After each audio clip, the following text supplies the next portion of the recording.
ሰላም የተከበራችሁ የት ሚዲያ እንደ ቤተሰቦች እንደምን አላችሁ እንደምን ቆያችሁ ግዚያችሁ እንዴት እየደላችሁ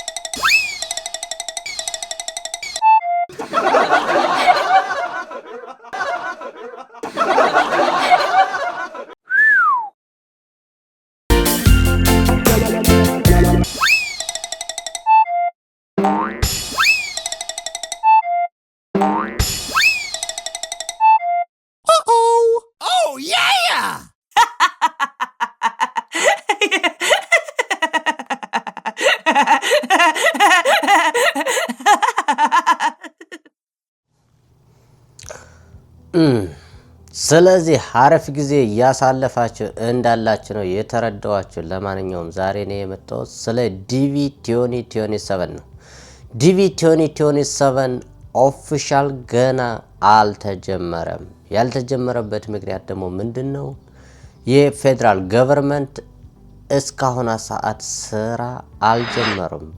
ምክንያቱ ደግሞ ምንድነው በበጀት ምክንያት ስለተዘጋ የዲቪ ኦፊሻል አልተከፈተም ስለዚህ በ2027 አፕሊኬሽን ፊ $1 አለው ብሎ ከዚህ በፊት ትራምፕ አናውንስ አድርጓል ወይም አስታውቋል ታዲያ ሌሎች ሰዎች ይህንን ምክንያት እያደረጉ እንዳያጨበረብሯችሁ ነው ዛሬ ይህን ቪዲዮ ልሰራው የቻልኩ ስለዚህ ገና ኦፊሻል ዲቪ 2027 እስካሁን እኔችን ቪዲዮ ከምሰራባት ሰዓት አልተከፈተም ያው ከዚህ በፊት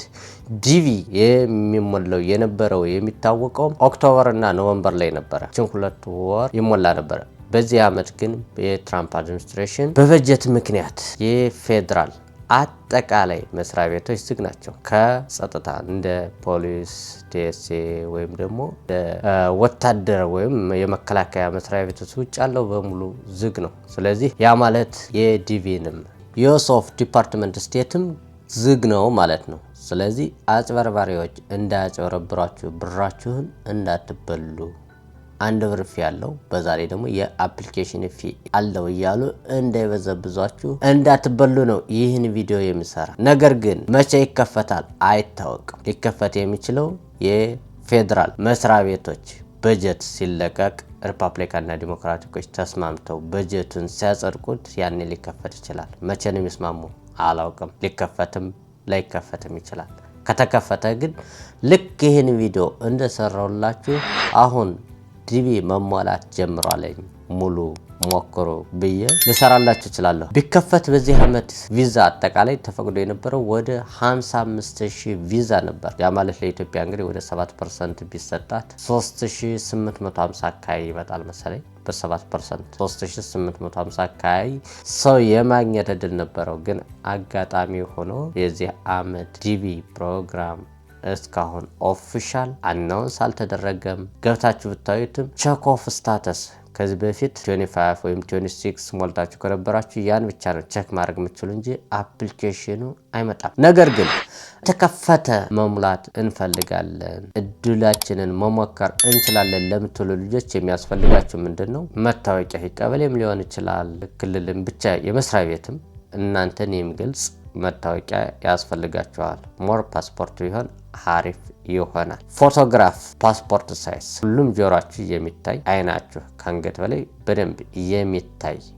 ከኋላው ባክግራውንዱ ዋይት መሆን አለበት ምንም አይነት ጥላም ሆነ ምን የሚታይ ነገር መኖር የለበትም ክሊር የሆነ አይናችሁ ጆሮአችሁ በደንብ የሚታይ መሆን አለበት እሱም ምን አይነት ፎቶ ነው የሚለውን አብሬ በቪዲዮ እናንተ እንድታዩት አብሬ ሰራላችኋለሁ ሌላ ምንድነው አድሬስ ያስፈልጋችኋል አድሬስ ማለት ሞልታችሁ ቢደርሳችሁ ምላሽ የምታገኙበት ትክክለኛ አድራሻ ያስፈልጋችኋል ኢሜል ካላችሁ እሱ ራሱ አሪፍ ነው ለምን ኮንፈርሜሽን ነምበር ራሱ ኢሜል ላክላችሁ በኢሜላችሁ ስለሆነ ስለዚህ ኢሜል ያስፈልጋችኋል ስልክ ቁጥር ያስፈልጋችኋል የራሳችሁ ፈርስት ኔም ሚድል ኔም ላስት ኔም እሱን ከትምህርታችሁ ዶክመንት ጋር በጣም መመሳሰል መቻል አለበት ይሄን አሟልታችሁ ጠብቃችሁ ልክ ዲቪ ኦፕን ሆነ ሲባል ኦፊሻል ዩኤስ ኦፍ ዲፓርትመንት ስቴት አናውንስ ሲያደርግ ራሴ መልሼ ቪዲዮን እሰራላችኋለሁ ይሄን ቪዲዮ ከወደዳችሁት Don't forget to subscribe ሌላው ለማስታወስ ያህል ይህን ቻናል አሁንም ሳብስክራይብ የማድረግ ቻሌንጁ እንደቀጠለ ነው። ስለዚህ እንግዲህ የ150 ሺህ ብር ቻሌንጁ እንደቀጠለ ነው ማለት ነው። ቤተሰቦቼ እንግዲህ ህይወት ሚዲያ 21 የሚለው ሰብስክራይቡ 10 ሺህ ከገባ 150 ሺህ ብር እሸልማለሁ ብሎኛልና እንግዲህ እኔ ወዳጆች ደግሞ እንዳታሳፍሩኝ ይሄ ቪዲዮ እናንተ ጋር ለደረሰ ማለት ነው ሼር፣ ኮፒ ሊንክ፣ ሪፖስት አድርጉልን ነው የምንለው። እየገባችሁም ሰብስክራይብ አድርጉና ቻሌንጁን እንዳሸነፍ እርዱኝ ነው ብላችሁ እጅግ በጣም አድርጌ አመሰግናለሁ። እወዳችኋለሁ። ባላችሁበት ሰላማችሁ ብዛ። መልካም ቀን። በሌላ ቪዲዮ እስክንገናኝ ድረስ ሰላማችሁ የበዛ ይሁን። ለዛሬው በዚህ እለያችኋለሁ። ባይ ባይ።